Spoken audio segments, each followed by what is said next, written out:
अस्सलाम वालेकुम स्टूडेंट्स।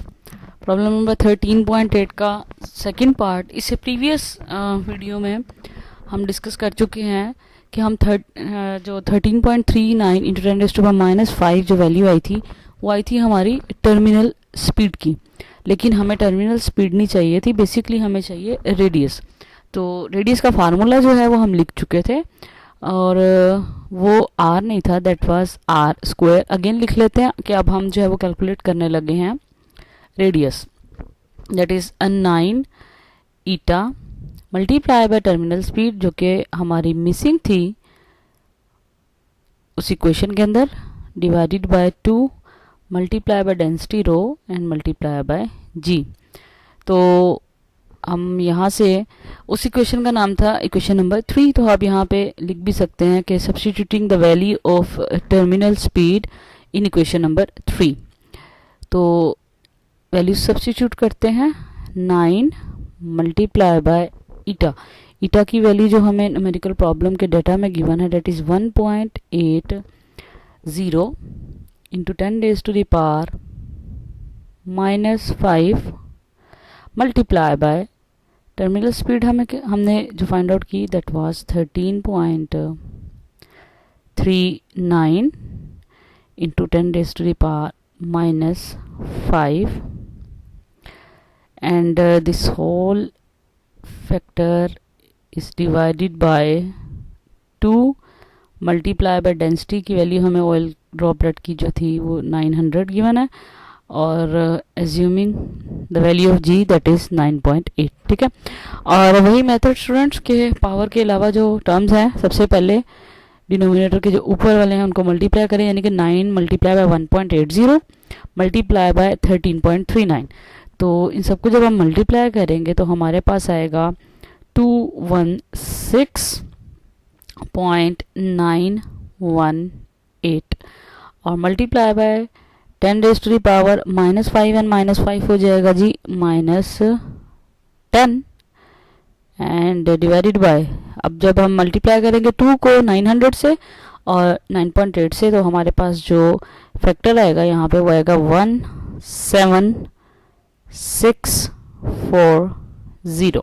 ठीक है, क्योंकि बटे के नीचे हमारे पास कोई पावर की टर्म नहीं है। अब हम डिवाइड करवाएंगे सिर्फ विदाउट पावर, जो फैक्टर है बटे के ऊपर उसको डिवाइड करवाएंगे 17640 से।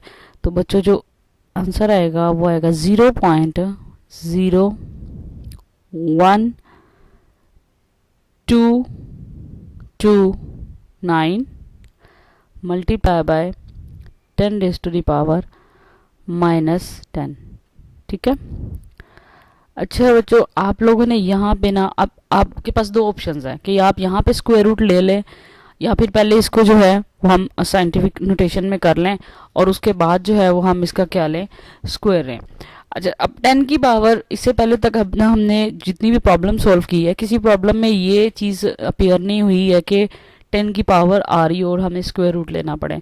तो स्टूडेंट्स अक्सर जो है वो घबरा जाते हैं, कंफ्यूज हो जाते हैं।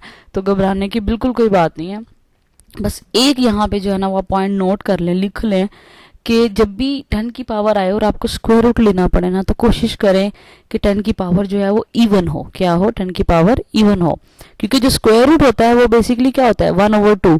तो इवन टर्म जो होती है वो 2 से डिवाइड हो जाती है, यानी कि जो 10 की पावर होगी वो स्क्वायर रूट लेने के बाद हाफ रह जाएगी। ठीक है, तो हम पहले इसको जो है वो साइंटिफिक नोटेशन में लिखेंगे अगर, तो हमें क्या करना पड़ेगा, सिंपली जो पॉइंट है इसको लेके जाना पड़ेगा 1 के बाद 1 2। ठीक है, अब ये 2 फैक्टर आएगा लेफ्ट से राइट, तो पावर भी क्या आएगी, -2 और -10 पहले से ही है, तो आर स्क्वायर हमारे पास हो जाएगा 1.229 इंटू 10⁻⁻12 और क्योंकि ये रेडियस है तो ये आएगा मीटर्स में। ठीक है, अब यहाँ पे एक बहुत इम्पोर्टेंट जो है वो पॉइंट है इस न्यूमेरिकल से रिलेटेड, कि इसको यहाँ पे अगर आप जो है वो 1.2 पे छोड़ देंगे ना बच्चों, तो आपका आंसर जो है वो बिल्कुल एग्जैक्ट जो है वो जो आपका जो गिवन आंसर है ना वो आता नहीं है। और अगर आप की बुक को फॉलो करके चलेंगे तो की बुक में तो स्टेप्स जो है वो मिसिंग है। सिर्फ क्या करते हैं, की बुक में क्या किया हुआ है कि लिखा हुआ है, वैल्यू सब्स्टिट्यूट किए और उसके बाद जो है वो डायरेक्ट जो है वो आंसर है। सो बी वेरी केयरफुल। और यहाँ पे अगर आप लोग नोट करें कि हमें हमें जो है वो 2 नंबर्स जो हैं वो लेने हैं पॉइंट के बाद मैक्सिमम, तो ये 9 है यानी कि 5 से ग्रेटर है, तो हम यहाँ पे क्या कर देते हैं, हम इसको जो है वो राउंड ऑफ कर देते हैं। ठीक है, तो हमारे पास आर स्क्वायर आ गया बच्चों 1.2 और ये आ जाएगा 23 multiply by 10 raise to the power -12। अब काम जो है वो बहुत ही आसान हो गया है। अब हम लेंगे यहाँ पे स्क्वायर रूट। ठीक है, और हमारी जो पावर है वो अभी भी 10 की पावर किस में है, इवन में है। सो जब आप 1.23 का स्क्वायर रूट ले लेंगे तो हमारे पास आ जाएगा 1.109 मल्टीप्लाई बाय, और क्योंकि मैंने बताया कि जो स्क्वायर रूट होता है वो 1/2 होता है, यानी कि 10 की पावर स्क्वायर रूट में से जब बाहर आती है तो वो हाफ रह जाती है, तो ये हो जाएगा -6 और साथ में क्या आ जाएगा, मीटर्स। ठीक है, तो हमारे पास ये आ गया आर। अब ये बन गया आर क्योंकि हमने दोनों तरफ क्या ले लिया, स्क्वायर रूट। अब अगेन यहाँ पे जब हम राउंड आउट करेंगे तो हमारे पास आर आ जाएगा 1 पॉइंट, क्योंकि ये अगेन 9 जो है वो 5 से बड़ा है, 1.11 आ जाएगा। ठीक है, 1.11 multiply by 10 raise to the power -6। इस बात का आपने बहुत ध्यान रखना है कि आपने पॉइंट के बाद जो है वो 2 डिजिट्स जो है वो लाजमी जो है वो लेने हैं। ठीक है, तभी जो है वो इस रेडियस के आंसर से आपका जो फाइनल आंसर है ना वो बिल्कुल एक्यूरेट आएगा। अक्सर स्टूडेंट जल्दी में ये कर देते कि बस एक नंबर ले लिया दैट्स इट, आगे जो है वो क्योंकि 0 से आगे जो है वो उसको हम ड्रॉप कर दें, तो ऐसा आपने इस प्रॉब्लम में नहीं करना। अच्छा, तो स्टूडेंट्स हमारे पास आया है रेडियस, जबकि हमें रेडियस चाहिए ही नहीं, हमें इस प्रॉब्लम में चाहिए मैस। और इस मैस का जो फार्मूला हमने लिखा हुआ है वो हमारे पास है mass is equals to density multiply by volume. और वॉल्यूम हमने अपना जो ऑयल ड्रॉप है उसको हमने स्फेरिकल शेप का कंसीडर किया है, तो 4/3 multiply by pi multiply by r cube. ये बेसिकली वॉल्यूम का फार्मूला है इन केस ऑफ स्फीयर। तो अब हम यहाँ पे मैस के लिए वैल्यू सब्स्टिट्यूट करते हैं, तो हमारे पास आ जाएगा 900 मल्टीप्लाई बाय 4/3 मल्टीप्लाई बाय पाई। कोशिश किया करें स्टूडेंट्स के कैलकुलेटर से डायरेक्ट पाई वाला बटन जो है वो यूज़ करें, बजाय इसके कि 3.14 सिर्फ लिखें। ठीक है, अब आर की वैल्यू क्या है हमारे पास 1.11 into 10 raise to the power -6 और इस होल का क्या है, क्यूब। ठीक है, अच्छा बच्चों 9 पहले हम इसका क्यूब को जो है वो हम ओपन करके लिख लेते हैं। ठीक है, यानी कि 900 और बटा जो वो कंबाइन कर लेते हैं इन सब के नीचे 4 multiply by pi multiply bye 1.11 का जब हम क्यूब लेंगे तो आएगा 1.36, साथ में आएगा जी 7631। अच्छा स्टूडेंट्स, बहुत इंपॉर्टेंट पॉइंट के पावर की जो पावर होती है वो मल्टीप्लाई होती है। पावर की पावर नहीं ली जाती, वो मल्टीप्लाई होती है। तो 6 को जब आप 3 से मल्टीप्लाई करेंगे तो आंसर आएगा 18, और क्योंकि 6 है माइनस का तो ये आ जाएगा -18, और this whole factor will be divided by just 3। ठीक है, तो जब हम इसको जो है वो सॉल्व करेंगे, यानी कि सॉल्व करने से मुराद ये है कि हम करेंगे 900 को मल्टीप्लाई करेंगे किसके साथ, 4 के साथ, फिर 5 पाई के साथ और इस फैक्टर के साथ दैट इज़ 1.367631, और उसके बाद जब हम 3 से डिवाइड कर देंगे तो हमारे पास जो मास की वैल्यू आएगी स्टूडेंट्स वो आएगी 5155.84 मल्टीप्लाई बाय और 10 raise to the power 18 as it is. ठीक है, -18, और क्योंकि ये मैथ्स है तो ये आ जाएगा केजीज में। अच्छा, अब क्योंकि हमें मैथ्स जो है वो हमारा हमें फाइंड करना है, तो इसको जो है वो हमें साइंटिफिक नोटेशन में लिखना पड़ेगा।